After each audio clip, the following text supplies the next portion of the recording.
Hi, I'm Penn from thecreativepenn.com, and today we're talking about what to do when you think your writing is terrible, because let's face it, it happens to all of us. So, and I'm writing my first novel at the moment, so it's kind of happening a lot. So I thought I would share with you some of the things that I've found out. So first of all, it probably is terrible, but that's okay. So it is all right for your writing to be not that great, especially when you're just starting out, like most of us. Well, hopefully you're watching these videos. Like myself, I'm just starting out too in the world of fiction. So it's okay if your writing is not that great. So if you can't find the right word when you're writing, and when what's in your head doesn't come out right on the page, that's absolutely normal, as far as I can tell anyway. I hope it's normal, because that's what's happening to me.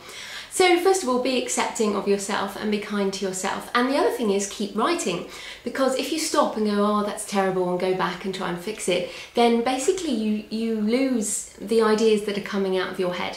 And if you just carry on with that first draft, or even the second draft and editing and everything, just write down what is coming out of your head and go back later and fix it, because what's coming out there is that the first ideas, the cool things that come to you, and if you just write them down in whatever language comes out, really basic sentences, then later on you can go back and refine it, but you'll actually have the idea captured, as opposed to letting it go in order to fix up another sentence, which, let's face it, you can do later.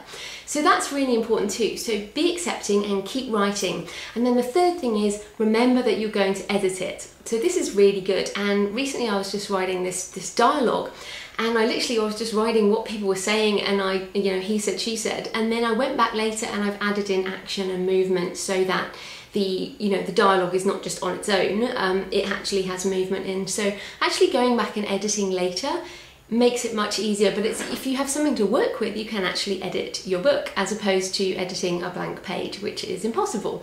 So I hope those are some good tips for you. If you're feeling a bit, down about the fact that your writing is terrible, don't worry. First drafts are, I guess, meant to be like that. Maybe second drafts and third drafts and fourth drafts are meant to be like that sometimes. And I take heart from Michael Crichton, fantastic writer, of course, Jurassic Park, many other books. He basically said writing is rewriting. So, and I always, I have that kind of pin on my wall, because it just means going over and over and over again, the same material, making it better, making it better. But those ideas have to be there from the beginning. So yeah, so don't get disheartened, keep on writing, and you can edit later. So thank you. I'm Penn from thecreativepenn.com.